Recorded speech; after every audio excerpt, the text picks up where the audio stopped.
100%, 100க்கு 100 அப்படின்றது உங்களுடைய ஒட்டுமொத்த வாழ்க்கையை சொல்லும் மலர். அவ்வளவுதான் ஒட்டுமொத்த வாழ்க்கைனா. இதை மத்ததெல்லாம் சொல்லையா சார் அப்படின்னா, மத்ததெல்லாம் சொல்ல, ஒரு குறிப்பிட்ட மனநிலை மட்டும் தான் சொல்லுது. பையன் என்ன பண்ணுனா, உங்களை ஒட்டு மொத்தமா தெரிஞ்சுக்கணுமா, பையன் தான். PINE, அது கூட பாருங்க, இதை மட்டும்தான் நான் ஸ்பெல்லிங்ல சொல்லியிருக்கேன். PINE, அது சொல்ல வைக்குது. There is no such thing called good or bad, thinking it make it so, fine. Guilt என்ற வார்த்தை குற்ற உணர்வு. பிறவி பிணி என்ற வார்த்தை வினைப்பதிகவே தேகம் கண்ட. நான் பண்ண தப்புனால்தான் நான் ஒரு உடம்பு எடுத்திருக்கேன் அப்படின்றது. ஆனா என்ன பண்ணிட்டோம், நீ தப்பு பண்ணா குழந்தைய சின்ன வயசுல சொல்லும் போதே பூச்சாண்டி வரா சாப்பிட்டு தூக்கின்னு போயிடுவான். அந்த பயம், பனிஷ்மெண்ட். நீ தப்பு பண்ண நரகத்துக்கு போவ, பனிஷ்மெண்ட். ஒரு பைத்தியக்காரத்தனமா நம்ம என்ன பண்ணிட்டோம், மைண்ட்ல மூளையை வந்து செலவு பண்ணி நம்மள வந்து ஒரு மனநோயாளி ஆக்கிட்டாங்க. சுதந்திரமா இருக்க விடாம ஒரு ஆண் தன்மை உள்ள ஒரு மலர் இது. புனரபி மரணம், புனரபி ஜனனம் அப்படின்னு சொல்லுவாங்க. திரும்ப திரும்ப பிறந்தனே, திரும்ப திரும்ப பிறந்தனே, திரும்ப திரும்ப செத்தனே அப்படின்னு நான் வந்து என்னை நானே நொந்து கொள்ளுதல். எனக்கு ஏன் இப்படி நடக்கிறது, எனக்கு மட்டும் ஏன் நடக்கிறது, என்ன நான் வந்து அப்படின்ற கேள்வி வில்லோ. நான் பண்ண ஊழ்வினை, நான் பண்ண தப்பு போன பிறவில நான் இப்போ பண்ணது, அதனால இதை அனுபவிக்கிறேன். இது பயன். இவங்க மனிதர்கள் எப்படின்னா, டாக்டர் பேட்சுக்கு இந்த பயன் உணர்வு வந்துருச்சு. என்னடா அது குற்ற உணர்வு வந்துருச்சு. ஏன் நான் சின்ன வயசுல அவங்க அப்பா என்ன சொல்லியிருக்காருன்னா, இவர் பேர் மூத்த மகன். அவங்க அப்பா என்ன சொல்லியிருக்காங்கன்னா, என்னுடைய தொழிலே பண்ணுப்பா, வெங்கல பற்ற, அந்த பற்றையில நீ தொழில் பண்ணு, என் தொழிலே பண்ணுன்னா இவர் இல்லைன்ற. இல்ல நான் வந்து டாக்டர் ஆகணும், டாக்டர் ஆகணும் மட்டும் இல்ல, யாரும் கண்டுபிடிக்காத ஒரு தீர்வு முறையை கொடுக்க வேண்டும் அப்படின்னு நினைக்கிறார். அப்ப அவருக்கு மனதுக்குள்ள என்னதுன்னா, நான் பெரிய மூத்த பையனா இருந்தேனே, நான் என்னுடைய கடமையை தவறி விட்டேனே அப்படின்னு. அப்பா சொன்ன பேச்சு கேட்கலையே, அப்பா சொன்ன பேச்சு கேட்கலையே அப்படின்ட்டு ஒரு குற்றணர்வு இருக்கு. எல்லாத்தையுமே பெர்ஃபெக்டா பண்ணோம், 100% பண்ணோம். இப்போ அவர் என்னன்னா, நான் ஃபெயிலியர்னு நினைக்கிறாரு. ஒரு சின்ன டெண்டன்சி வருது, ஃபெயிலியர். இன்னும் நல்லா பண்ணிருக்கலாமோ, இன்னும் சிறந்த முறையில பண்ணிருக்கலாமோ, அந்த ரெமெடி வருது. அந்த மனநிலையும் மாறிடுச்சு. நான் வந்த கடமை செய்வேன், இது முழுசா முழு மனதோட நான் எல்லா கடமையும் செய்வேன். பெர்ஃபெக்ட்ன்றதெல்லாம் ஒன்றும் பிரச்சனை இல்லை. பெர்ஃபெக்ட்னு ஒரு கான்செப்ட் உலகத்துல எதுவுமே கிடையாது. அதான் சொல்றான், ஓல்டு சன்னு மூத்த மகன், அதாவது எல்டர் சன்னு மூத்த மகன். அதே மாதிரி அந்த கில்ட் கான்சியஸ் எல்லாத்தையும் சரியா செய்திருக்கனான்ற, இன்னும் நல்லா செஞ்சிருக்கலாமோன்னு எண்ணம் வருது. அந்த ஃப்ளவர் கிடைக்குது. இந்த மனிதர்கள், மனிதர்கள், பையனுடைய அதிர்வலையை மனிதர்கள் ரொம்ப ஹார்ட் ஒர்க் பண்ணுவாங்க. எதனா தப்பு நடந்துச்சுன்னா, இது என்னோட தப்பு தான் அப்படின்னு டக்குன்னு. இது உன்னோட தப்பு, உன்னாலதான் நான் இப்படி ஆயிட்டேன்னு சொன்னா அது வில்லோ. இது ஏன் தப்பு, நான் நல்லா பண்ணிருக்கணும் அப்படின்னு சொன்னா அது பையன். அடுத்து பிளேம் தெம்செல்ஃப், தன்னைத்தானே திட்டிக் கொள்ளுதல், தன்னைத்தானே வருத்தி கொள்ளுதல். அதாவது இவங்களும் பாத்தீங்கன்னா அந்த எனர்ஜி எப்படி இருக்குன்னா, ரொம்ப வேதனை தரப்பக்கூடிய இருக்கும். எதனா ஒரு தப்பு, ஒரு டிஸ்டன்ஸா தன்னை அந்த ஒரு பில்டிங்ல எதனா ஒரு தப்பு நடந்தா கூட நம்ம போய் அது சரி பண்ணிருக்கலாம், தப்பு பண்ணிட்டோம் அப்படின்னு தோன்றது. பெட்டரா பண்ணிருக்கலாமே நானு அப்படின்னு. நெவர் கண்டென்ட், திருப்தி அடையவே மாட்டாங்க. நல்ல பெர்ஃபெக்டா பண்ணிருப்பாங்க, எல்லாமே பெர்ஃபெக்டா இருக்கும், ஆனா இன்னும் நான் நல்லா பண்ணிருக்கலாம் அப்படின்னு சொல்றது. they take the blame, guilt, meet, eat. அதாவது எல்லாத்துக்கும் குற்ற உணர்வு, அதாவது பிளேம், பழியை தானே சுமந்து கொள்ளுதல், பழியை சுமந்து கொள்ளுதல், சிலுவை ஏற்றுக்கொள்ளுதல். எல்லாரோட குற்றத்துக்கும் நான் வந்து ஏற்றுக்கிறேன்பா அப்படின்னு சொல்றது. ஈவினிங் மீட்டிங்ல போய் நிறைய செலவு பண்றது, ஒரு கேளிக்கைக்கு போறது, ஈவன் வந்து உடல் உறவு சம்பந்தமான விஷயங்களும் தப்புன்னு நினைக்கிறது, அது வந்து குற்றம் நினைக்கிறது. அதுக்கப்புறம் ஒரிஜினல் கில்ட்டை பத்தி ஆழ பதிஞ்சு வச்சிருக்காங்க தப்பு செஞ்சுன்னா தப்பு நடக்கும். அப்ப என்ன சார் ரூல் இல்லையா அப்படின்னா, ஒரு ஊர்ல ஒண்ணு இல்ல, சிம்பிளா பாருங்க, ஒரு ஊர்ல ரைட்ன்றது இன்னொரு ஊர்ல தப்பு. எப்படி பாத்தீங்கன்னா, இந்தியால லெப்ட்ல நடந்து போனா ரைட், அது அமெரிக்கால லெப்ட்ல நடந்து போனா தப்பு, ரைட்ல நடந்து போனா ரைட். இது புரியும் நினைக்கிறேன். நம்ம வண்டியில வாகனத்துல போகும்போது லெப்ட்ல ஓரமா இடம் இருக்கு, அதுல நடந்து போனா அது வந்து ஏற்கப்படுறது. அமெரிக்கால ரைட்ல நடந்து போனதான் ஏற்கக்கூடியது. அப்போ ஒரு ஊருக்கு ஒவ்வொரு ஊருக்கும் ஒரு ரூல் இருக்கும்போது எப்படி நான் வளர்ந்து கொண்டிருக்கிற சமுதாயத்தை புகுத்தின ஒரு கருத்து ரைட்டுன்னு இருக்க முடியும்? அதை வச்சு கில்ட் ஆகி நான் வந்து எவ்வளவு சிரமப்பட்டு. இயற்கை விதி வேற, மனிதனால் ஏற்படுத்தப்பட்ட விதிகள் வேற. மனிதனால் ஏற்படுத்தப்பட்ட விதிகள் நம்மை நோயாளியாக்கும். இயற்கை விதியை பின்பற்றி செயல்பட்டால் நாம் எல்லாவற்றிலிருந்து விடுதலையாகும். அடுத்து, பிறப்பே பாவம் அப்படின்னு நினைக்கிறது. I never forgive my self. நான் என்னனாலே மன்னிச்சுக்க மாட்டேன்பா, அவ்வளவு பெரிய தப்பு பண்ணிட்டேன்பா. சின்னதா இருக்கும், ரொம்ப சின்னதா இருக்கும் ப்ராப்ளம், ஆனா பெருசா பூதாகரமா தப்பு பண்ணிட்டு நினைச்சிருக்கு. எவனோ பண்ண தப்புக்கு நம்ம கில்ட் கான்சியஸ் ஆயிருக்கு. ஒரு நாலு பன்னு தான் இருக்கு, பிரெட் பேக் தான் இருக்குது. இவர் 5 பேர் நிக்கிறாங்க, கியூல நிக்கிறாங்க. இவர் பின்னாடி பாக்குற, இவர் நாலாவது ஆளா நிக்கிறாரு. பின்னாடி பாக்குற 5வது ஒரு ஆள் வந்து நின்ட்டான். 4 பிரெட் பாக்கெட் தான் இருக்குது. இவர் 4வது ஆளா நிக்கிறாரு. 4 பேருக்கு சரியா போயிடும் இவரோட. பின்னாடி பாக்குற 5வது ஆள் நிக்கிறாரு. இவர் வெளியே வந்துருவாரு. நம்மளால அவனுக்கு வந்து போயிடக்கூடாதுப்பா, பிரெட் தப்பு பண்ணிடக்கூடாது அப்படின்னு வெளியே வந்தது. மனிதர்கள் இப்படிலாம் இருக்காங்க. நமக்குள்ளேயே இந்த சிந்தனைகள் உண்டு. அதுதான் சொல்றேன், பனிஷிங் செல்ஃப், பனிஷ்மெண்ட் தான் இந்த கில்ட், குற்ற உணர்வு வர்றதுக்கு காரணமே என்னன்னா பனிஷ்மெண்ட். நீ இதை செஞ்சா இது பனிஷ்மெண்ட் வரும், நரகத்துல வந்து உன்னை போட்டு கொப்பரையில போட்டு வேக வச்சிருவாங்க. ஜட்ஜ்மெண்ட் டே இருக்கு. முன்னே சொன்னேன், மனமற்ற நிலை இருக்குமானால் அது சொர்க்கம், மனம் இருக்குமானால் அது நரகம். இதை தவிர உலகத்துல வேற எதுவும் கிடையாது, வேற எந்த ரூலும் உண்மை கிடையாது. அதனாலதான் ஷேக்ஸ்பியரே சொல்லிட்டான், there is no such thing called good or bad, thinking make it so. இப்ப மனமற்ற நிலையில எது பண்ணாலும் ரைட்டு. அப்ப மனமற்ற நிலையில என்ன பண்ணோம்? தியானம் பண்ணோம். தியானம் வரலையா, மலர்கள் வழியா கொஞ்ச நாள் பயணப்படணும். கொஞ்ச நாள் பயணப்பட்டீங்கன்னா ஆட்டோமேட்டிக்கா தியானம் வந்துடும். தியானம் தேவை இல்லையா, மனதோட சிக்கி அதனுடைய விளைவுகளை அனுபவிக்க வேண்டும். எல்லாமே மாறக்கூடியது. நம்ம எதை நோக்கி ரொம்ப வேகமா பயணப்படுறோமோ அது நமக்கு துன்பத்தை தரக்கூடிய வாய்ப்புகள் இருக்கு. அதான் சொல்றோம். அதனால பயன்ன்றது பெர்ஃபெக்ஷன். பெர்ஃபெக்ஷன்னா எப்படி பெர்ஃபெக்ஷனா, எந்த மாதிரி பெர்ஃபெக்ஷன்? நாம நினைக்கிற பெர்ஃபெக்ஷன் இல்ல. ஒரு மரம் தன்னோடு தானாக இருக்குது, தன்னில் முழுமையாக இருக்குது, இயற்கையாக இருத்தல், அதான் பெர்ஃபெக்ஷன்.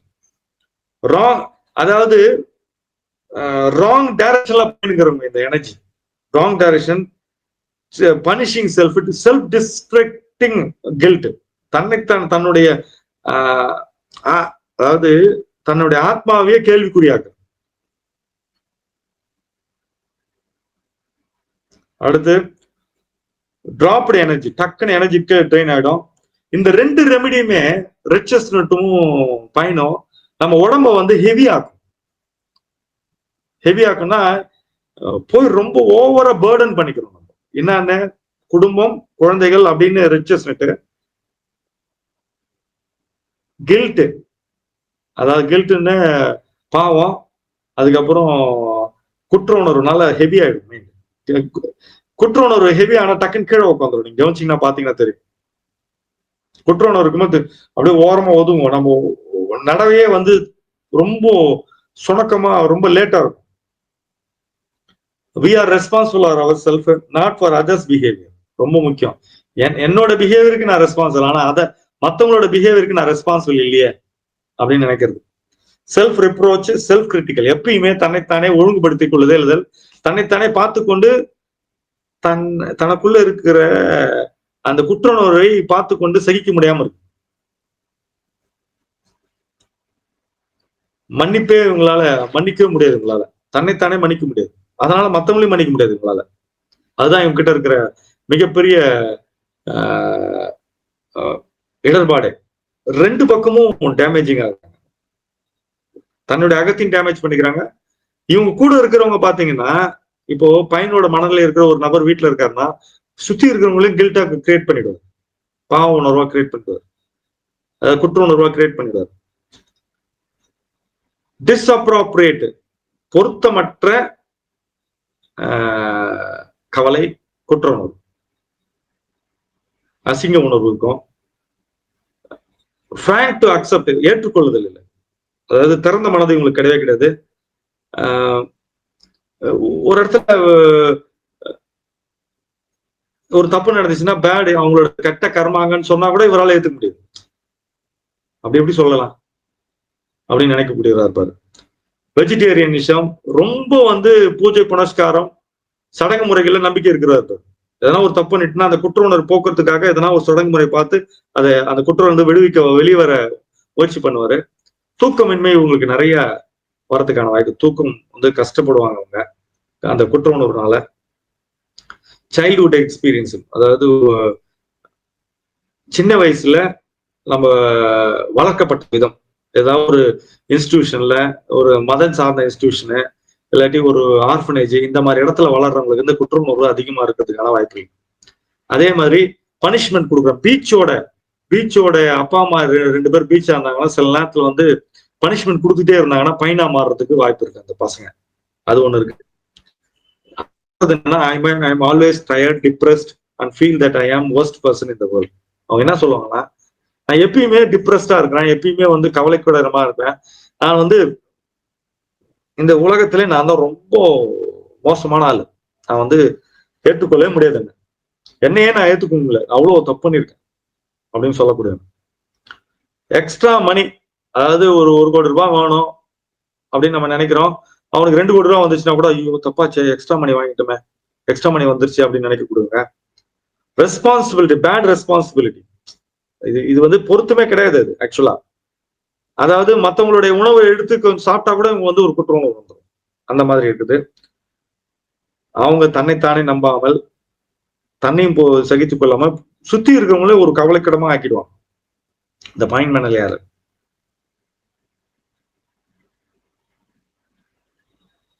வேஸ்ட் ப்ராடக்ட் ரொம்ப ரொம்ப முக்கியமான பாயிண்ட். உடம்புல கழிவுகள் அதிகமா தேங்கி அது வந்து பூச்சியா உருவாகிற கண்டிஷன்ல இருந்துச்சுன்னா பைன் வந்து சூப்பரா வந்து மாற்றி அமைக்கும் அப்படின்றாங்க. உடம்புல இருக்க கழிவுகளை வெளியே, விஷத்தன்மை உள்ள கழிவுகளை வெளியேற்ற கிராப் ஆப்பிள், செல்ஸை பியூரிஃபை பண்றது பீச், ரெஸ்ட்லெஸ்னஸ். இன்னைக்கு பைன் பைன் உள்ள உடம்புல இருக்கிற ஜாயின்ஸ்ல சில நேரத்துல பூச்சி உருவாயிடும். ஜாயின்ஸ் இல்லைன்னா அந்த விஷத்தன்மையை மீறி வந்து கழிவுகளை வெளியேறாம உடம்புல வந்து இன்ஃபெக்ஷன்ஸ் மாதிரி உருவாகும். அதெல்லாம் வந்து பைன் சரி பண்ணுறாங்க. லெஃப்ட் ஓவர், பிரபஞ்சத்தை நம்பாமல் நான் வந்து தவிக்கிறேனே, என்னிடத்தில் மாட்டிக்கொண்டு தவிக்கிறேனே, என்னோட கர்மா தவிக்கிறேனே, எனக்கு இந்த மாதிரி ஒரு நிகழ்ச்சி நடந்துச்சு, எனக்கு மட்டும் இந்த மாதிரி நடந்துச்சு, இந்த பிரபஞ்சம் எனக்கு மட்டுமே இந்த மாதிரி, நான் பிறந்ததே வந்து பாவம், நான் பிறந்ததே வந்து ஒரு கில்ட் அப்படின்னு சொல்ல, பரிதாபத்துக்குரியனா நான் இருக்கிறேனே, என்னோட கர்ம நான் அனுபவிக்கிறேனே அப்படின்னு சொல்றது. இது என்ன டெண்டன்சி அப்படின்னா, குழந்தை வயிற்றுல இருக்கும்போது அம்மாக்கள் வந்து ஆண் குழந்தையை எதிர்பார்த்து பெண் குழந்தை பிறந்தாலோ, பெண் குழந்தையை எதிர்பார்த்து ஆண் குழந்தை பிறந்தாலோ இந்த பைன் மணலே அந்த குழந்தைகளுக்கு இருப்பதாக கண்டுபிடித்திருக்கிறார்.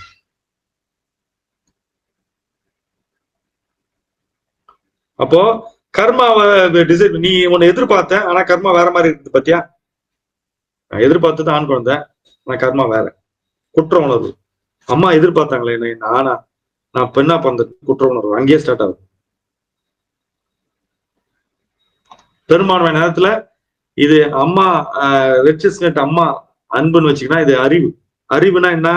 கடந்த காலத்தை பற்றிய சித்தாந்தங்கள், எத்திக்கல், மாரல் கோடு, ஒழுக்க நடைமுறைகள், சித்தாந்தங்கள், இதெல்லாம் வந்து அப்பா தான் கொடுப்பாரு. அதான் அம்மா என்றால் அன்பு, அப்பா என்றால் அறிவுன்னு சொல்லலாம். இந்த அறிவு இது அம்மா அப்பான்னு சொல்லலாம். ரிச்சஸ் நட்டும் பயனும் அறிவு ஏற்படுத்தி வச்சிருக்கு. என்ன அறிவு? பயன்னா தப்பு, குற்ற உணர்வு இருக்கணும், பனிஷ்மெண்ட் இருக்கணும். பனிஷ்மெண்ட் இருந்தாதான் உலகம். பனிஷ்மெண்ட் இருந்தா கண்ட்ரோலிங் சிஸ்டம். அது இந்த சமுதாயத்தை கண்ட்ரோல் பண்றதுக்கு பனிஷ்மெண்ட் தேவை. குற்ற உணர்வு ஏத்தணும். குற்ற உணர்வுக்கு ஒருத்தர் இல்லை அப்படின்னா, தன்னிடத்தில் சுய பிரகாசமா இருக்கிறாருன்னா அவரை யாரும் கண்ட்ரோல் பண்ண முடியாது. எப்படி வச்சிருக்காங்க பாருங்க ரெமடிய. ரிச்சஸ்க்கு அடுத்து பயன். அவருக்கு அந்த குற்ற உணர்வும் போயிடுச்சு. 15 வருஷம் சாகும் போது அவர் 50 வயசு. 35 வருஷத்துக்கு முன்னாடி இந்த குற்ற உணர்வு அப்பா சொன்னது செயலி என்ற குற்ற உணர்வு மாறிடுச்சு. மலர்கள் பயணத்தை டீப்பா உள்ள போறவங்க ஞானம் அடைன்ற எண்ணம் கூட இருக்காது. போலாண்டா, ஜாலியா போலாண்டா, நான் வந்தா வத்து வராட்டி போகுது, மகிழ்ச்சியா இருக்கலாம், எல்லாரோடையும் இணக்கமாக இருக்கலாம், என்னோடும் இணக்கமாக இருக்க வந்திருக்கேன்னு அழகா போகும். இதுதான் பயன் சொல்றது. மொத்த டீட்டெயிலும் சர்வீஸ் ஆஃப் ஹையர் அத்தாரிட்டி. இவங்க பண்ற தொண்டு மாதிரி உலகத்துல யாரும் பண்ண முடியாது. பயன் பண்ற தொண்டு அவ்வளவு நீட்டா பண்ணுவாங்க. எல்லாத்தையும் சரியா பண்ணிட்டு எந்த குற்ற உணர்வும் இல்லாம அழகா, எந்த எதிர்பார்ப்பும் இல்லாம அப்படியே வெளியே போயிட்டே இருப்பான். கர்ம யோகி பயன். கடந்த காலத்தை பற்றிய குற்ற உணர்வும் இல்லை. எதிர்காலத்தில் நான் இது செய்வதால் நன்மையும் அடைய போவதில்லை, எந்த நன்மை அடைந்தாலும் எனக்கு தேவையற்றதுன்னு ஒரு கர்ம யோகியா எக்ஸிஸ்டன்ஸா நிகழ்நிலையில் நிகழ்ச்சனத்தில் இருந்து கொண்டு அவன் தன் பணியை ஆற்றிக்கொண்டே இருப்பவன் கர்மயோகி. அதுதான் பயனோட இறுதி. இந்த டைமென்ஷன்ல நம்ம இது வரைக்கும் கிளாஸ் சொல்லவே இல்லை. கடந்த காலம் என்பது குற்ற உணர்வு, பாவம், பிறப்பினுடைய பாவம். எந்த இடத்துல வந்து எங்க நிற்பாங்க அப்படின்னா, நம்ம பாட்டி சொன்னது வந்து அரிது அரிது மானிடராய் பிறத்துல இருக்குன்னு நிற்பாங்க. நான் பிறந்துட்டேனாடி, நான் வந்த வேலைய நான் செஞ்சுட்டு போவேன். எப்படி செஞ்சுட்டு போவேன்? கடந்த காலத்தை பற்றிய கவலையும் இல்லை, குற்றமும் இல்லை. நான் வந்து வாழ்ந்ததனுடைய நான் வாழ்ந்தேன் அப்படின்னு ஒரு அத்தாட்சி வச்சுட்டு போகணுன்ற எண்ணமும் எனக்கு கிடையாது. இவர் வாழ்ந்தாருப்பா, இவர் இவ்வளவு சாதனை பண்ணாருப்பா, கல்வெட்டுலாம், அதெல்லாம் எதிர்பார்க்க மாட்டான். கர்மயோகி எப்படி இருப்பான்? எதிர்காலத்துல நான் இதை செய்வதால எதிர்காலத்துல எனக்கு இது விளையும், நன்மை செய்தா நன்மை விளையும். அது கர்மயோகி கிடையாது. நீ இன்னைக்கு நல்லா செஞ்சுனா உனக்கு அடுத்த தலைமுறை நல்லா இருக்கும். அது கர்மயோகம் கிடையாது. நீ வந்து ஒரு கோயிலை கட்டினா, மசூதி கட்டினா, சர்ச்சு கட்டினா, நீ வந்து பரலோகத்துக்கு போவ, சொர்க்கத்துக்கு போவனா, அது கர்மயோகம் கிடையாது. அத சொல்றதுதான் பயன். வந்தியா, இப்ப கிளாஸ் எடுக்கிறோம், கிளாஸ் எடுத்துமா முடிஞ்சிச்சு, அதோட போயிட்டு. இதனால என்ன விலையும்? ஒன்னும் அவசியம் இல்லை, எந்த எதிர்பார்ப்பும் இல்லை. முன்னாடி இதெல்லாம் இருக்கு, அதெல்லாம் கிடையாது. கர்மயோகம்னா அந்த state of balance, the state of moderation, the state of equanimity, சமநிலையின் மனம், சமநிலையா இருந்து கொண்டு பணியாற்றுதல். இதனால என்ன விலையும் வந்துச்சுனாவே அது கர்மயோகம் கிடையாது. அதுதான் பயன். அப்படியே பயன்னா 100% அப்படியே பிரபஞ்ச லா, பிரபஞ்ச விதி அப்படின்னா பயன் தான். பிரபஞ்ச விதியை நுட்பமா தெரிஞ்சுக்கணும்னா பயன் போட்டுனே வந்தீங்கன்னா தெரியும். அடுத்து ஃபண்டமெண்டல் பர்சனாலிட்டி. உங்களுடைய அடிப்படையான தன்மை என்ன?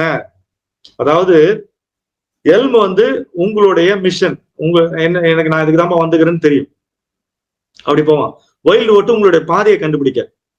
வால்நட்டு பாதையில போயிட்டே இருக்கும்போது தடை வரும்போது அதுல இருந்து மீள. இந்த பயன் மட்டும்தான் ஒட்டு மொத்தமா உங்களோட அடிப்படையை தெரிஞ்சுக்கிறது. எப்படி? என்னோட பொறுப்பு என்றது வேற, பொறுப்புன்றது என்னோட பொறுப்பு. எல்ம்ன்றது கட்டமைப்பு, ஒரு எக்ஸிக்யூட்டிவ்ன்றது கட்டமைப்பு தான். அந்த நிறுவனம் இல்லைன்னா எக்ஸிக்யூட்டிவ் இருக்காது, குடும்பம் இல்லைன்னா எல்ம் இருக்க மாட்டான். ஆனா இந்த பயன் வந்து அடிப்படையா நான் எதுவால் ஆக்கப்பட்டிருக்கேன், என்னோட அடிப்படை உண்மை என்ன, நான் அடிப்படையா இந்த பிரபஞ்சம் எதுவால் ஆக்கப்பட்டிருக்கு, அடிப்படையா நான் யாரு அப்படின்னு தெரிந்து கொள்றது பயன் தான். ஃபண்டமெண்டலான பர்சனாலிட்டி நான் யாரு, உங்களுடைய லார்ஜ் வந்து உங்களுடைய திறனை தெரிந்து கொள்றது. வில்லோ உங்களுடைய நீங்க உங்களை அக்செப்ட் பண்றது. பைன் என்னன்னா அடிப்படையா ஒரு ஒரு கல் இருக்கு, பச்சை கலர் கல் இருக்குன்னா பச்சை கலர்ல இருந்து ஒளி வீசுவது வந்து லார்ஜ். அந்த டைமென்ஷன் வந்து 4 கோணமா இருந்து பீச்.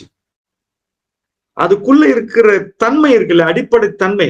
அதாவது ஒரு பச்சை கலர் கல் பச்சை கலரான ஒளியை உமிழ்ந்து கொண்டிருக்கிறது. அது வந்து லார்ஜ், அதனோட திறன், அந்த திறமை அல்லது இதுதான் என்னோட திறமை அப்படின்னு வெளியே ஒளிர்ந்து கொண்டிருக்குது. அதை வந்து ஸ்கொயரா இருக்குதுன்றது அந்த அந்த வடிவம் என்பது பீச்சு. அந்த கல்லு என்னவா இருக்குதுன்றதுதான் பைன். பேசிக்கா நான் யாரு? குற்றமற்றவன், குற்றம் இல்லாத நான், கர்மா இல்லாத நான், அதாவது முன்பிறவி இல்லாத நான். அடுத்து இத பண்றதுனால பின்னாடி எனக்கு இதெல்லாம் விளையுன்ற எதிர்பார்ப்பு இல்லாத நான், அதாவது முன் பிறவி இல்லாத நான், அடுத்த பிறவி இல்லாத நான் எப்படி இருக்குமோ அதுதான். அதுக்குள்ள உள்ள சொல்லுன்னு ஹனிசெக்கில் வருது அடுத்த ரெமடி. இந்த பாயிண்ட் டெண்டன்சில எனக்கு குற்றம் போயிடுச்சு, எதிர்பார்ப்பும் போயிடுச்சு.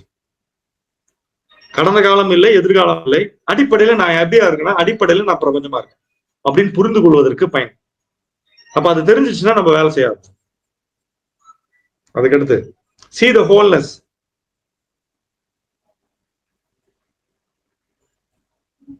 நான் என்பது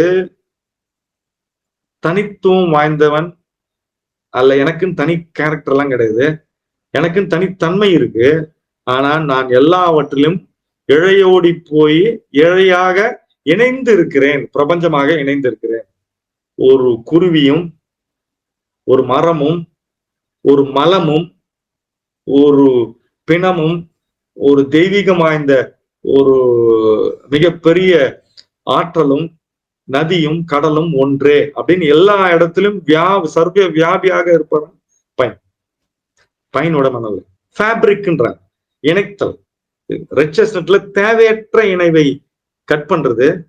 இது எல்லாவோடும் பிரபஞ்ச மனமாக நான் இருக்கிறேன், எல்லாமாக நான் இருக்கிறேன், எல்லா தோற்றங்களிலும் இருக்கிறேன் அப்படின்றது பயன். அதுக்கடுத்து அதாவது பனிஷ்மெண்ட்டுக்கு ஹையர் ஆர்டர். பனிஷ்மெண்ட்ன்றதே தப்புன்றாங்க. சிம்பிள் பனிஷ்மெண்ட் கொடுக்கலாம். அதாவது பனிஷ்மெண்ட்ல எமோஷன் இருக்கக்கூடாது, கட்டுப்பாடுகளை சிம்பிளான பனிஷ்மெண்ட் கொடுக்கலான்றாங்க. இவங்க எப்படி இருப்பாங்க அப்படின்னா ஸ்ட்ரெயிட் ஃபார்வர்ட்னஸ் இருப்பாங்க. இந்த நீடில் லீவ்ஸ் மாதிரி ஸ்ட்ரெயிட் ஃபார்வர்டா இருப்பாங்க. அரோமேட்டிக் ஸ்மெல், நல்ல ஸ்மெல் இருக்கும். பைன்ல வந்து பாத்தீங்கன்னா சூப்பர் ஸ்மெல் இருக்கும். ஓல்டு எமோஷனல் நாட்ஸ் மிக முக்கியமான பாயிண்ட். பல பிறவிகளாக நம்ம உணர்வு முடிச்சுகள் இருக்கு இல்லையா, உணர்வு முடிச்சுகள்லாம் வெரிகோஸ் முடிச்சா மாறுது. உணர்வு முடிச்சுதான் வாழ்க்கையினுடைய முடிச்சா மாறுது. அந்த பல பிறவிகளாக இருக்கக்கூடிய உணர்வு முடிச்சுகளை எமோஷனல் பிளாக்கேஜஸ், எமோஷனல் பாண்டேஜஸ், இல்லாட்டி எமோஷனல் கன்ஃபியூஷன்ஸ், முடிச்சுகளை உடைக்க, கர்மாவை உடைக்க, கர்மாவை அழிக்க, கர்மா அற்றவனாக மாற, பாவங்கள் அற்றவனாக மாற. அது இதுக்கு வந்து இந்த ரெமடிக்கு பைனுக்கு வந்து சீப்பு உதாரணம் சொல்றாங்க. எப்படின்னா எப்பேற்பட்ட சிக்கலையும் முடி வாரும் போது இந்த சிக்கு இருந்துச்சுன்னா அதை தள்ளிட்டு அதை சிக்கலை சரி பண்ணிடும். எப்பேற்பட்ட சிக்கலையும் ஈஸியா லாவகமா காலி பண்றது நம்ம பைன். அதே மாதிரி ஃபாதரிங், ஃபர்கிவ்னஸ், மன்னித்தல்ல வந்து பாத்தீங்கன்னா தன்னையும் மன்னித்து கொண்டு எல்லாரையும் மன்னித்து கொண்டு ஒண்ணு, தன்னையும் மன்னிக்காமல் எல்லாரையும் மன்னிக்காமல். அப்படின்னா மன்னிப்பதற்கு நான் என்று யாரும் இல்லை, நானே இல்லை அப்படின்ற நிலை உணர்வதுதான் பயன். இவங்களுக்கு டைம் ரிலேஷன்ஷிப் இருக்கும். டைம் ரிலேஷன்ஷிப்னா கில்ட்னாவே பாவனாவே கடந்த காலத்தில் நடந்த ஒன்றை பற்றியே சிந்திச்சுக்கிட்டே இருக்கு. அடுத்து இண்டிபெண்டன்ஸ், இண்டிவிஜுவாலிட்டி, ஃப்ரீடம், தனித்தன்மை, ஒரு சிறப்புத்தன்மை, சுதந்திரம் அப்படின்னு சொல்றது. இந்த மலர் வந்து ஐ ஃபார்ம் நிறைய இருக்கிறது. இன்னொரு ரொம்ப ரொம்ப முக்கியமான பாயிண்ட், ரெண்டு பசங்க தம்பி அண்ணன் இருக்கிறான், ரெண்டு பேருக்கும் போட்டி நிறைய இருக்குன்னு வச்சுங்களேன். ரெண்டு பேரும் நிறைய போட்டி மனப்பான்மையோடு இருக்கிறான். அந்த ரெண்டு போட்டி அதாவது சின்னதா சண்டை போட்டுக்கிறது இல்ல, எப்ப பார்த்தாலும் ஒரு போட்டி மனப்பாடியே இருந்துட்டு இருந்தா ரெண்டு பேருக்கும் பயன் கொடுத்தீங்கன்னா சரி. பர்சனல் லைஃப் ஹிஸ்டரி, இண்டிவிஜுவல் வே மார்க்கர். உங்களுடைய பர்சனலான லைஃப் ஹிஸ்டரி, உங்களுடைய வரலாறு தெரிந்து கொள்ள, உங்களை நீங்க தெரிஞ்சுக்கிறது, செல்ஃப் ஒர்த், உங்களோட ஒர்த் என்ன அப்படின்னு தெரிஞ்சுக்கிறது. உங்களுடைய ரொம்ப அழகான ஒரு விஷயம் என்னன்னா, உங்களுடைய உலக அனுபவம். நீங்க உலகத்துல கற்றுக்கொள்ளவும் அனுபவம் பெறவும் வந்திருக்கீங்க. எதையும் சாதிக்க முடியாது, எதையுமே சாதிக்க முடியாது. அப்படி சாதிக்கணும்னு நினைச்சீங்கன்னா பைத்தியம் தான் ஆயிடும். அதாவது உலகில் வாழ்க்கைக்கு தேவைக்கு உணவுக்கு அது காம்படிஷன் பண்றீங்க, அதெல்லாம் ரைட்டு. இத மற்றவனை விட நான் சிறந்த மாதிரி மாறணும், மற்றவனோட நான் மேலானவன் நினைச்சீங்கன்னா எதுவுமே சாதிக்க முடியாது. அதை சொல்றதுதான் பயன். பயன் எடுக்க எடுக்க எடுக்க உங்களுடைய சுதந்திரமும் தனித்தன்மையும் ஓங்கும். கிரேஸ், அருள் என்பது உழைப்பால் மட்டுமே வரும் அப்படின்னு நினைக்கிறவங்க தான். இன்னொன்னு ஆங்கிரி காட், கடவுள் வந்து தண்டிக்கக்கூடியவர்னு நம்புறவங்க. ஸ்ட்ராங் ஒப்பீனியேட்டட், ரொம்ப உறுதியா சில விஷயத்த நம்புவாங்க. எந்த விதமான எதிர்பார்ப்பும் பரிசோ என்ன அப்ரிசியேஷனோ இல்லாட்டி மற்றவங்க பாராட்டும் நினைக்க மாட்டாங்க. அது ரொம்ப விஷயம். மாரல் கோடு, எத்திக்கல் இருக்கும். சின்னதா ஒரு பெரிய கொள்ளை அடிச்சிருப்பான், அதெல்லாம் ஒண்ணும் பிரச்சனை இல்லை. ஒரே ஒரு இடத்துல போயிட்டு ஒரு பொருள் வாங்கும்போது எக்ஸ்ட்ரா ஒரு பொருள் வாங்கிட்டு வந்து எடுத்துட்டு வந்துருப்பாங்க, தெரியாம எடுத்துட்டு வந்துருப்பாங்க. அதுக்கு 100 கோடி ரூபாய் கொள்ளை அடிச்ச மாதிரி ஒரு மைண்ட் செட் உருவாயிடும்.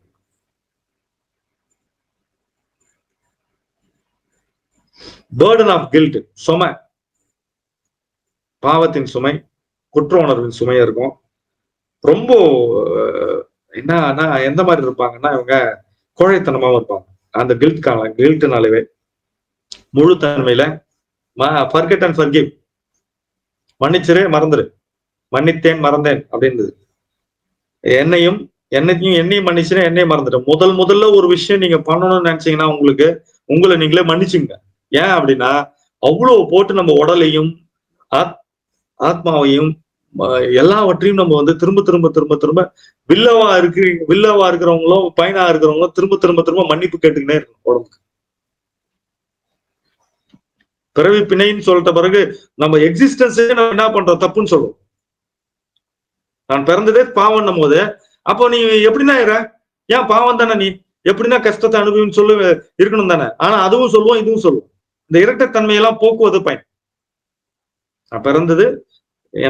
நான் பிறந்தது என்னுடைய வரம். என் உடம்பு என்பது இந்த பிரபஞ்சம் கொடுத்த பரிசு. நான் திரும்பி பிறந்துட்டேன் என்பதில் மிகவும் ஆனந்தப்படுகிறேன். I am existing is a blissful state. பரம ஆனந்தத்தின் ஒரு இருப்பு நான், பரமானந்தம் நான். அப்படின்னா என்ன அர்த்தம், எப்பயுமே ஆனந்தமா இருக்கக்கூடிய ஒரு ஒரு உயிரினம் தான். மற்றதுக்கெல்லாம் அது தெரியாது, எனக்கு அது தெரியும்.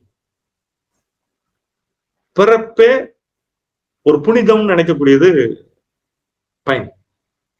கிராப் ஆப்பிள்ல பாவம் பிறப்பு வந்து அசிங்கம் நினைச்சாங்க, அதுல வந்து கிராப் ஆப்பிளோடைய முழு தன்மையில வரும்போது பிறப்பு புனிதம் நினைக்கிறாங்க. இது குற்றணர்வு அற்ற நிலையில புனிதம்.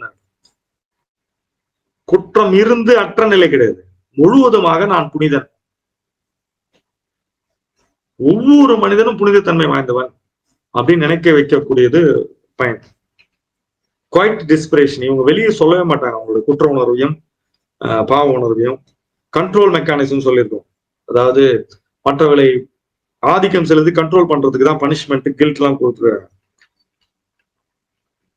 ஆனா உள்ளுக்குள்ள பாத்தீங்கன்னா ரொம்ப அதிகப்படியான ஒரு துன்பத்துல இருப்பாங்க இந்த கில்ட் கான்சியஸ்ல. அதாவது அவங்க முகத்துக்கு தெரியும் ஒரு அதிர்வலைகள், என்னடா தப்புன்ட்டுமே ஒரு அதிர்வலைகள் சின்ன பண்ணாம அப்படியே மைண்ட் இருக்கும். முழு தன்மையில பாத்தீங்கன்னா செல்ஃப் அக்செப்டிங், தன்னைத்தானே ஏற்றுக்கொள்ளுதல். எனக்கு பிரபஞ்சம் ஒரு வாய்ப்பு கொடுத்திருக்கு. அந்த வாய்ப்பை முழுவதுமாக ஏற்றுக்கொள்கிறேன். என் கடமையை செய்கிறேன். நான் என் கடமை செய்கிறேன்னா குடும்ப கடமை, சமூக கடமை, இந்திய அதாவது தேச கடமை எல்லாம் கிடையாது. அதெல்லாம் சும்மா ஏமாத்து வேலை. நான் வந்த வேலைன்னா என்ன தெரிந்து கொள்ளும். 3 நாள்ல மறந்துருது குடும்பம். அடுத்து மாலை போட்டு போறதுக்குள்ள சமூகம் மறந்துருது. முடிஞ்சிருச்சு. இப்ப நான் என்ன பண்ணிருக்கிறேன், நான் யாரு, நான் நிஜமாவே நான் யாரியா, நான் என்னதான் கான்ஸ்டிடியூஷன், என்னோட இருப்பு தான் என்னையா அப்படின்னு கேள்வி கேட்டு அதுக்கு பதில், நான் யார் என்ற கேள்வி எழுப்பதும் பதிலும் அதுதான், பையன் தான். இந்த மலர் எப்படி இருக்கும், இது பேர் வந்து ஸ்காட்லாண்ட்ல பைன் நிறைய இருக்கும். ஸ்காட்லாந்து தான் ஒழுக்கத்தினுடைய ஊரே. ஸ்காட்லாண்ட் யார்டு போலீஸ் தான் வந்து ஃபேமஸ். கரெக்டா இருப்பாங்க எல்லாத்துலயுமே. அப்படின்னு எக்ஸாக்ட்னஸ், 100%, குற்றம் சுமத்த முடியாத, குற்றமற்ற, மாசற்ற அப்படின்னா பையன் தான். நீங்க செய்யற வேலை யாரும் செய்ய முடியாது, எந்த குற்றமும் கண்டுபிடிக்க முடியாது. குற்றம் கண்டுபிடிக்க முடியாத வேலை இருக்கணுமா, பையனை சாப்பிட்டவங்க யாரும் உங்க மேல குற்றம் சுமத்த முடியாது. அதே மாதிரி பைனஸ் சில்விஸ்டரிஸ் அப்படின்ற ஒரு பேரு, லாட்டின் பேரு. அது உறுதியான மரங்களை தரக்கூடியது. பிரான்சஸ், அதாவது கிளைகள் பாத்தீங்கன்னா வெவ்வேறு வடிவங்கள் இருக்கும். அதாவது மரங்களில் கிரீடம் அப்படின்றாங்க. மரங்களின் கிரீடம் அப்படின்னு சொல்லக்கூடியது இந்த அந்த பைன் கோனை பார்த்தீங்கன்னா கிரீடம் மாதிரி இருக்கும் மேல. அந்த ஃப்ளவர் 35 மீட்டர் வளரக்கூடியது, ரொம்ப டாலா இருக்கக்கூடியது, ரொம்ப ரொம்ப ரொம்ப பழமையான ட்ரீ. எப்படி வாட்டர் வயலட் வந்து பழமையான செடின்னு சொன்னோமோ அதே மாதிரி ரொம்ப பழமையான ட்ரீ அது. ஓல்ட் டெஸ்டமெண்ட்ல, அதாவது நியூ டெஸ்டமெண்ட் பைபிள்ல ரெஃபரன்ஸ் கொடுத்துருக்காங்க, ரொம்ப பழமையா ரெஃபரன்ஸ் கொடுத்துருக்காங்க. அதனால நிறைய வாழ்க்கை அனுபவத்தை பார்த்தது. உங்களுடைய ஹிஸ்டரி எல்லாம் தெரிஞ்சுக்கிறது, உங்களுடைய பூர்வ ஜென்மத்தினுடைய விளைவுலாம் தெரியணுமா, பூர்வ ஜென்மத்தினுடைய விஷயங்கள்லாம் தெரியணுமா, பயன் போட்டுருந்தீங்கன்னா தெரிஞ்சுக்கும். ஸ்டாக் எடுக்கிறது.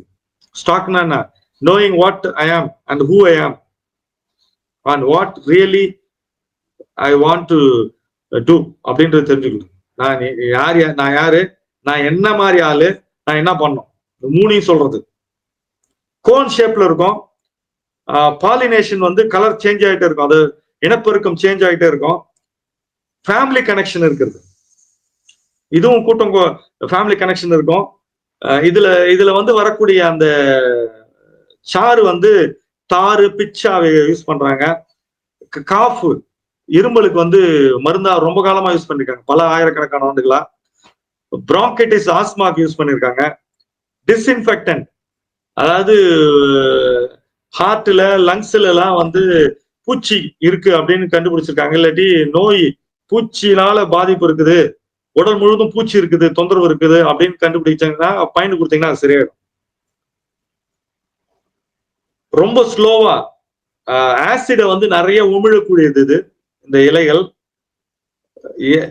ரொம்ப காலம் எடுக்கும் இது வந்து அழுவுறதுக்கு. இந்த இலைகள், மரங்களை கூட. மெமரி ஆஃப் ரெக்ரெட், தனியா தான் இருக்கும். இந்த கில்ட்டா இருக்கிறவங்க, குற்ற உணர்வு இருக்கவங்க, பாவ உணர்வு இருக்கவங்க தனியாவே இருப்பாங்க, பாத்தீங்கன்னா தெரியும் உங்களுக்கு. ரெக்ரெட் இருக்குது.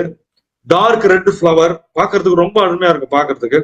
லீவ் ஷெட் ட்ரூ டு, ஒரு இலையே வந்து பாத்தீங்கன்னா நீடலா இருக்கும். 3 வருஷத்துக்கு ஒரு தடவை, 4 வருஷத்துக்கு தான் இலை வந்து சருகா மாறும், இலை விழும் கீழே. டெலிபோன் போல்ஸ், அதாவது இப்ப இருக்கிற எலக்ட்ரிக் போஸ்ட் இருக்கு இல்லையா, அதெல்லாம் வந்து அந்த காலத்துல இந்த பைன் மரத்தை தான் யூஸ் பண்ணிருக்காங்க. அவ்வளவு ஸ்ட்ராங்கானது. கம்பம், மின் கம்பங்கள், அதெல்லாம் யூஸ் பண்ணிருக்காங்க. ஸ்ட்ராங் விண்டு, அதிகமான காத்து இருந்தா அந்த மரம் நிக்காது, சால்ட் வாட்டர் இருந்தா நிக்காது, இறந்துடும். ஓல்டு டிரான்ஸ்போர்ட்ல யூஸ் பண்ணிருக்கான்னு சொல்றாங்க. கன்ஃபயர்ஸ், ஊசி இலையில் இருந்தது. ரொம்ப ஓல்டு ஃபிளவர்ஸ் சொல்றோம், முதல்ல சொன்னோம். Deep process of change, pine to the past. Change ஆகிறது ரொம்ப கஷ்டம், வேற அடி ஆழத்துல சேஞ்சஸ் பண்ணிட்டே இருக்கணும். அதே மாதிரி ரொம்ப ஸ்லோவான ஃபிளவர். ஒரு வருஷம் ஒரு பூ பூத்துச்சுன்னா அடுத்த வருஷம் பூக்கும். அந்த பூலே பாத்தீங்கன்னா ஒரு பெண் பூ இருக்கும், அதுக்கடுத்து மெச்சூர் ஆகாத ஒரு பூ இருக்கும், அதுக்கப்புறம் பாத்தீங்கன்னா மெச்சூர் ஆன ஒரு பூ இருக்கும். 3 ஜெனரேஷன் குறிக்கும். 3 ஜெனரேஷனா தொடர்ந்து ஒரு பிரச்சனை ஒரு ஃபேமிலிக்கு இருக்குன்னா பயன் போட்டீங்கன்னா நின்றும். சில பேருக்கு என்ன இருக்குன்னா அம்மாக்கு அதாவது பெற்றோர் கல்யாணம் ஆயிருக்கும் 10-15 வருஷம் 10 குழந்தை பிறந்திருக்கும். அந்த குழந்தைங்களுக்கும் பார்த்தா 10-15 வருஷம் குழந்தை பிறக்கும். இந்த டெண்டன்சி எல்லாம் உடைக்கிறது பையன். லேட்டா லேட்டா மேல் அண்ட் ஃபீமேல் கோன் இருக்கிறது. கோன்னா கோன் ஷேப்ல இருக்கும். அது நல்ல ஸ்ட்ராங்கா இருக்கும். அது பாக்குறதுக்கு காம்ப்ளெக்ஸ் ப்ராசஸ். இருக்கிற மரங்கள்ல ரொம்ப காம்ப்ளெக்ஸான மரம் இது. அதனாலதான் பிணிஞ்சு அதுக்குள்ளே போய் மாட்டிக்கிறது. காம்ப்ளெக்ஸ் ஆன பிரச்சனை, தீர்க்க முடியாத பிரச்சனை, தீர்க்க முடியாத விவாதங்கள், இதெல்லாம் வித்திக்கிறதுக்கு பயன் போட்டு போனீங்கன்னா தீர்த்தலாம். உங்களுக்கே தோணுது சிக்கல் ஜாஸ்திக்குது, புலப்படாம இருக்குது, ஒரு டயக்னஸ், ஒரு ட்ரீட்மெண்ட் டயக்னஸ் புலப்படலை அப்படின்னா பயன் போட்டா டயக்னஸ் கரெக்டா பண்ணிடலாம். அதே மாதிரி அவுட்டர் அஞ்சு வெளியில பாக்குறதுக்கு சேஞ்சே தெரியாது. இந்த மரங்கள் கூட அந்த பூ பெய்தல், அந்த பூக்கள் வந்து பருவமடைதல் கூட வெளியே பார்க்கறதுக்கே தெரியாது. டக்குன்னு பார்த்துரும். சில நேரத்துல டக்குன்னு வெளியே தெரியாம திடீர்னு ஒரு பிரச்சனை கிளம்புதுன்னு வச்சுங்க, திடீர்னு ஒரு பிரச்சனை உள்ள இருந்து வெளியே கிளம்புதுன்னு வச்சுங்க, அது பைன் டெண்டன்சி. நிறைய தடவை ரெஃபரன்ஸ்ல நான் பார்த்திருக்கேன், பைன் போட்டு பார்த்திருக்கேன், குப்புன்னு கிளம்பும். அடுத்து ஃபீமேல் கோன் எம்ஹெச்ஆர் ரைட் மூணு ஜெனரேஷன்ல இருக்குது. Cone open and close according to the condition. இது சவகாசமா தான் நினைச்சாதான் எதுவும் பண்ணும். கோன் வந்து கண்டிஷன் இருக்கா, ட்ரை கண்டிஷன் இருக்கா, கோன் வந்து மகரந்த சேர்க்கைக்கு உள்ள இருந்து மகரந்தத்தை வெளியிடாது. அப்படியே இருக்கா இருக்கா இருக்கா கண்டிஷன் நல்லா வரட்டும், மலரலான்னு. அந்த மாதிரி படிக்கலாமா, படிக்கூடாதா? லேட் ப்ளூமர்ஸ் சொல்லிட்டு படிக்க முடியுமா? ஒரு பையன் ஃப்ரெண்டு ஒருத்தன் வந்தான், ஒரு நாள் ஃபோன் பண்ணான், ரொம்ப நாள் பொறுத்து. டேய் என் மானத்தை காப்பாத்துறா. என்னடா மானத்தை? உன் மானத்தை எப்படா நான் காப்பாத்துறது? இல்ல என் பையன் ஃபெயில் ஆகிடும் போகுது. சரிடா ஃபெயில் ஆகட்டும், எவ்வளவு மார்க் எடுக்கிறான்? இல்ல 100 மார்க் எடுக்கிறான். 100 மார்க்கான எல்லாம் சேர்த்து 100 மார்க் எடுக்கிறான்டா, எல்லா சப்ஜெக்டும் சேர்த்து 10th. சரி என்ன பண்ணோம்? இல்ல ஃப்ளவர் ரெமெடி ஒரு 2 மாசம் தான் கொடுத்தோம். பைன் ராக் வாட்டர் 261 மார்க் எடுத்து அவன் மானம் காப்பாற்றப்பட்டது. மானம் போகுது. நம்மளை யாருன்னா வந்து அவமானப்படுத்தணும்னு நினைக்கிறாங்க, நம்மளை யாருன்னா கீழே தள்ளணும்னு நினைக்கிறாங்க, நம்மளை வந்து திரும்ப திரும்ப திரும்ப கீழே இருக்குன்னு நினைக்கிறாங்க. பையனூர் ராக் வாட்டர் சூப்பரா ஹெல்ப். தப்பு இல்லாம நடந்துக்கிறது கொள்வது பையன். உங்க மேல தப்பு கை காட்ட முடியாது. அடுத்து ப்ரொடெக்டிவ் பிஹேவியர். டே ரொம்ப ப்ரொடெக்டிவ் பிஹேவியரா இருக்கும். சூழ்நிலை பார்த்து அமைதியா எப்ப மலரணும், எப்ப அடிக்கணும், எப்ப செய்யணும் அப்படின்றத கிளீனா செய்யுது பையனை. அதே மாதிரி தண்ணியில சீடை வந்து அந்த அந்த அந்த அந்த கோன்னு கான்கர்னு சொல்லக்கூடிய அந்த கோன்ல இருக்கிற மகரந்தத்துக்கு தண்ணி போய் பட்டுச்சு அப்படின்னா, அந்த அதாவது அந்த மகரந்தங்கள், அந்த சீடு எல்லாம், அந்த விதைகள் என்னன்னா அப்படியே பறந்து போய் 250 மீட்டர் 750 மீட்டர் 1 கிலோமீட்டர் தூரத்துல போய் விழுமா, ரொம்ப ஸ்பீடா. அது காத்துலயே டிராவல் பண்ணும், ரெக்க முளைச்ச மாதிரி டிராவல் பண்ணி போகும். இலை, அதாவது டெயில் கூட இருக்கும். எதெல்லாம் டெயில் இருக்கோ அதெல்லாம் ஒட்டு, நம்ம பின்னாடி ஏதோ ஒட்டி இருக்குதுன்னு அர்த்தம். வால், நம்ம பின்னாடி வால் ஒட்டி விட்டா அப்படி இருக்கும். அந்த மாதிரிதான் பையனுடைய கில்ட் கான்சியஸும் பாவமும் ஒட்டி கொண்டிருத்தல். இது உண்மை அல்ல. ரெச்சஸ்னட்டோட தன்மையும் உண்மை அல்ல. ரெச்சஸ்னட் தன்மை உண்மை அல்ல, தேவையில்லாத ஒட்டு. பையன் வந்து உங்களுடைய உண்மை என்னன்னு காட்டக்கூடிய ரெமெடி. உங்களுடைய உண்மை என்னன்னு காட்டக்கூடியது. அப்படியே கோல்டு வெதர்ல இறந்துரும் அது. Escape from memory, inner child to C. அதாவது எஸ்கேப் ஃப்ரம் மெமரினா, இவங்க மனிதர்கள் என்ன பண்ணுவாங்கன்னா, இத மறக்கணும்னு நினைப்பாங்க, தன்னுடைய கடந்த காலத்தை மறக்கணும்னு நினைப்பாங்க. ஏன்னா கடந்த காலம் உள்ள வந்துச்சுனாவே இவங்களுக்கு குற்ற உணர்வு வந்துடும். அதனால எப்பெல்லாம் வந்து பழச மணக்கிறாங்க அப்படின்னா அது பையனோட டெண்டன்சி இருக்கும். எஸ்கேப் ஆகுறது, கில்ட்ல இருந்து எஸ்கேப் ஆகுறது. பரலோக ராஜ்யத்தை அடைய நீங்கள் குழந்தையாக மாற வேண்டும் என்று சொல்றாங்க. குழந்தைத்தன்மை இருக்கிறவனுக்கு மட்டுமே இந்த ஞானம் சித்திக்கும் என்பது. நீங்கள் தியானத்தில் நுழைய நீங்கள் குழந்தையாக இருக்க வேண்டும். மலர்களை தெரிந்து கொள்ள மலர்களின் நுட்பத்தை தெரிந்து கொள்ள, குழந்தை எப்படி மலரை பார்க்குதோ அப்படி பார்க்க வேண்டும். குழந்தை மலரை எப்படி பார்க்கிறதோ அப்படி பார்க்க வைக்கும் மலர் தான் பயன். ஒரு மலரை குழந்தை எப்படி பார்க்குதோ அந்த மாதிரி வாழ்க்கையை குழந்தையாக குழந்தைத்தன்மையோடு பார்க்க வைக்கிறது பயன் மலர். அந்த இது ஒண்ணு மட்டுமே ஒட்டுமொத்த எக்ஸிஸ்டன்ஸ் சொல்லக்கூடிய நம்முடைய இருப்பையும், அதாவது மனிதனே உலகம் எப்படி அழியன்னு ஒருத்தன் கேட்டான். அவன் 2400 2300 நிறைய பேர் சரி, நான் செத்துட்டேன்னா உலகம் இல்லடா, என் மனதுக்குள்ளதான் உலகம் இருக்கிறது. அந்த மாதிரி எக்ஸிஸ்டன்ஸை பத்தி தெரிஞ்சுக்கணும்னா நான் என்ன தெரிஞ்சுக்கணும்? என்ன தெரிந்து கொள்வதற்கும் என்னுடைய அடிப்படையை புரிந்து கொள்வதற்கும் இந்த எக்ஸிஸ்டன்ஸ் சொல்லக்கூடிய எல்லாம் அல்ல இந்த பிரபஞ்சத்தை புரிந்து கொள்வதற்கும் பயன். ரொம்ப அதி அற்புதமான, எந்த காலகட்டத்திலும் குற்ற உணர்வு தேவையற்றது. நீங்கள் கர்மயோகியாக நிகழ்நிலை தன்மை உள்ளவராக பிரம்மமாக இருக்க பயன் காத்து கொண்டிருக்கிறது உதவ.